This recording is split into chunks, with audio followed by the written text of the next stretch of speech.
കുമാരനാശാൻ മരിച്ചിട്ട് 14 വർഷത്തിന് ശേഷം ആലുവ ഭാഗത്തുള്ള അദ്ദേഹം പണ്ട് സ്ഥാപിച്ചിരുന്ന ഒരു ഓട്ട് കമ്പനി സന്ദർശിക്കുവാനായിട്ട് പോകുന്ന ഒരു സംഘം പോകുന്ന ഒരച്ഛനും മക്കളുമാണ്.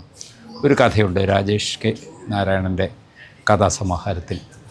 ഈ കഥ ഒറ്റ നോട്ടത്തിൽ വളരെ ഒരു നവോത്ഥാന നായകൻ്റെ അവശിഷ്ടങ്ങൾ കാണുവാൻ അല്ലെങ്കിൽ സ്മാരകം കാണുവാനുള്ള പോക്കായിട്ട് തോന്നുമെങ്കിലും അത്യന്തം ക്രൂരതയുടെയും ചോരയുടെയും മണമുള്ള കഥയാണത്. അത് പിന്നീട് വായിച്ചു വരുമ്പോഴാണ് നമ്മൾ അറിയുന്നത്.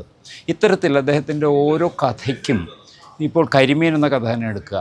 ആ കരിമീൻ എന്ന കഥ ആ കരിമീൻ്റെ സ്വഭാവ സവിശേഷതകളെക്കുറിച്ചും കരിമീൻ നയിക്കുന്ന കരിമീൻ്റെ ജീവിത ചക്രത്തെക്കുറിച്ചൊക്കെ പറഞ്ഞതിന് ശേഷം അദ്ദേഹം ഒരു ബാർ ചിത്രീകരിക്കുകയാണ് ചെയ്യുന്നത്.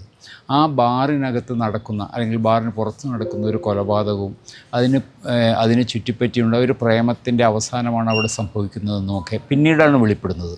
ഇത്തരത്തിൽ ഈ ഓരോ വരിക്ക് ശേഷവും അടുത്ത വരി വെളിപ്പെടുത്തുന്ന മട്ടിൽ ഒരു എഡിറ്റിംഗ് ഉള്ള ഒരു എഡിറ്ററുടെ കൈകളിലൂടെ കടന്നു വന്ന പോലെ, അതിൽ ഒരു വരി ഇല്ലെങ്കിൽ അടുത്ത വരി ഇല്ല, അങ്ങനെ അത്ര ക്രമത്തിൽ അടുക്കി വെച്ച വാചകഘടനയോടെയുള്ള കഥകളാണ് അദ്ദേഹം എഴുതിയിരിക്കുന്നത്. അത് മലയാള ചെറുകഥാ ലോകത്ത് തീർത്തും വ്യത്യസ്തമായ ഒരു അനുഭവമായിരിക്കും എന്ന് തന്നെയാണ് എനിക്ക് തോന്നുന്നത്.